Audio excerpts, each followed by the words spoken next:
জয় শ্রীরাম। আমরা 22শে জানুয়ারি অনেকেই ঠিক করেছি গৃহে জ্বালব রামজ্যোতি। হ্যাঁ বন্ধুরা, আর এই রামজ্যোতি জ্বাললে আমাদের জীবনে যত বাধা বিপত্তি আছে সব কিছুই কিন্তু দূর হয়ে যাবে। আজকের ভিডিওতে আমি আপনাদের জানাতে চলেছি, আপনিও যদি বাড়িতে রামজ্যোতি জ্বালতে চান তাহলে কি কি করবেন। যারা ভিডিওটিকে দেখছেন সম্পূর্ণ দেখুন। এই ভিডিওতে সম্পূর্ণরূপে বলা আছে গৃহে রামজ্যোতি জ্বালালে আপনার জীবনে কি কি উন্নতি লাভ হবে।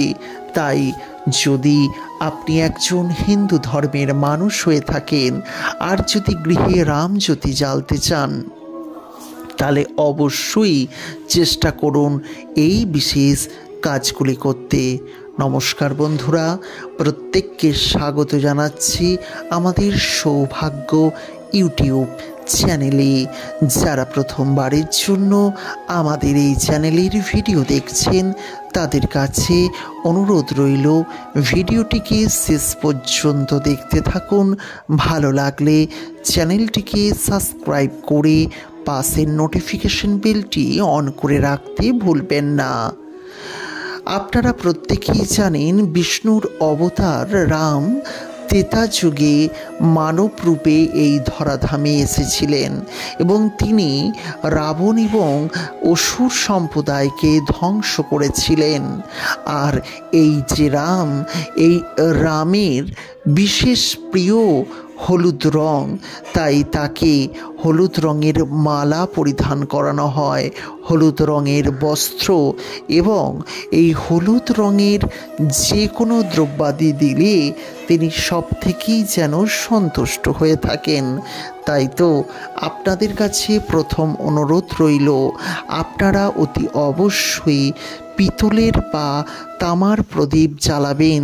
যাদের সামর্থ্য নেই মাটির প্রদীপে হলুদ রঙের রং করা প্রদীপ আপনি জ্বালবেন।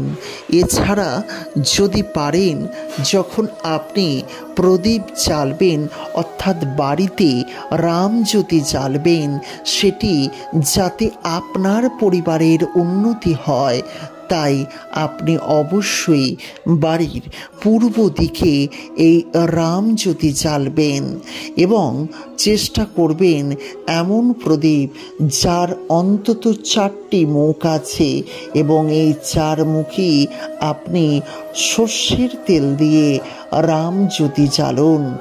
এমনভাবে তেল দিন যাতে বেশ কিছুক্ষণ এই 4টি প্রদীপই একসঙ্গে বা 4 মুখের প্রদীপ একসঙ্গে জ্বলে, তার ফলে আপনার উন্নতি হবে। হ্যাঁ বন্ধুরা, তবে রামজ্যোতি জ্বালার সময় মনে প্রাণে উচ্চারণ করুন এই বিশেষ মন্ত্র। এই বিশেষ মন্ত্র উচ্চারণ করলে আপনি আপনার জীবনে সুখ শান্তি সমৃদ্ধির পাশাপাশি আপনি বহু উপকার লাভ করবেন।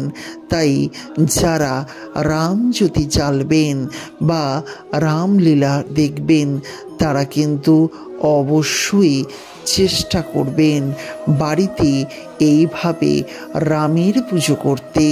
তার ফলেই আপনার গৃহেও কিন্তু উন্নতি হবে।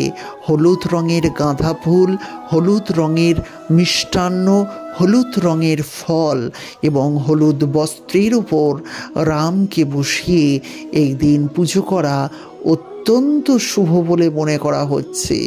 এবং যিনি পুজো করবেন তিনি নির্জলা উপবাস করবার চেষ্টা করবেন, তারপর পুজো করবেন।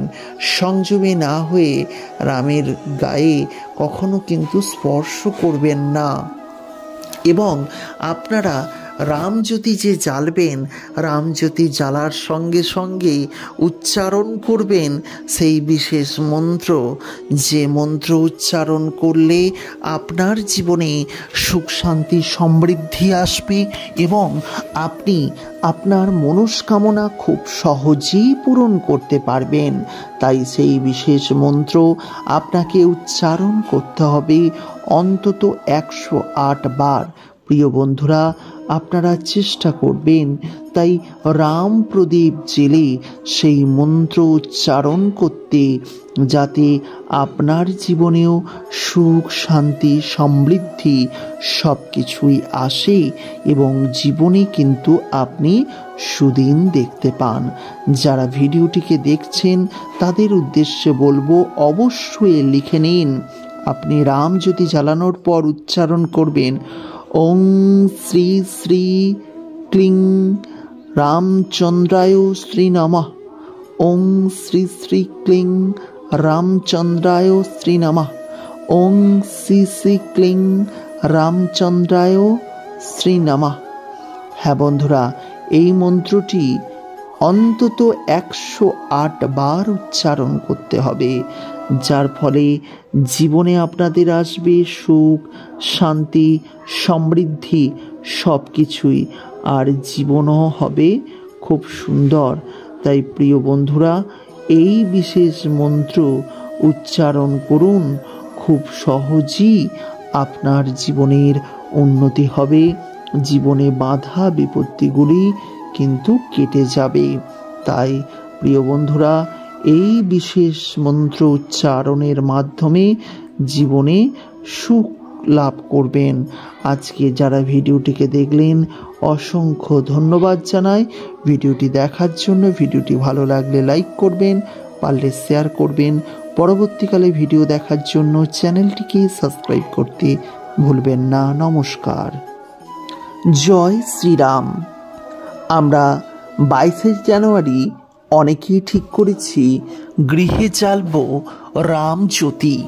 হ্যাঁ বন্ধুরা, আর এই রামজ্যোতি জ্বাললে আমাদের জীবনে যত বাধা বিপত্তি আছে সব কিছুই কিন্তু দূর হয়ে যাবে। আজকের ভিডিওতে আমি আপনাদের জানাতে চলেছি, আপনিও যদি বাড়িতে রামজ্যোতি জ্বালতে চান তাহলে কি কি করবেন। যারা ভিডিওটিকে দেখছেন সম্পূর্ণ দেখুন। এই ভিডিওতে সম্পূর্ণরূপে বলা আছে গৃহে রামজ্যোতি জ্বালালে আপনার জীবনে কি কি উন্নতি লাভ হবে। তাই যদি আপনি একজন হিন্দু ধর্মের মানুষ হয়ে থাকেন আর যদি গৃহে রামজ্যোতি জ্বালতে চান তাহলে অবশ্যই চেষ্টা করুন এই বিশেষ কাজগুলি করতে। নমস্কার বন্ধুরা, প্রত্যেককে স্বাগত জানাচ্ছি আমাদের সৌভাগ্য ইউটিউব চ্যানেলে। যারা প্রথমবারের জন্য আমাদের এই চ্যানেলের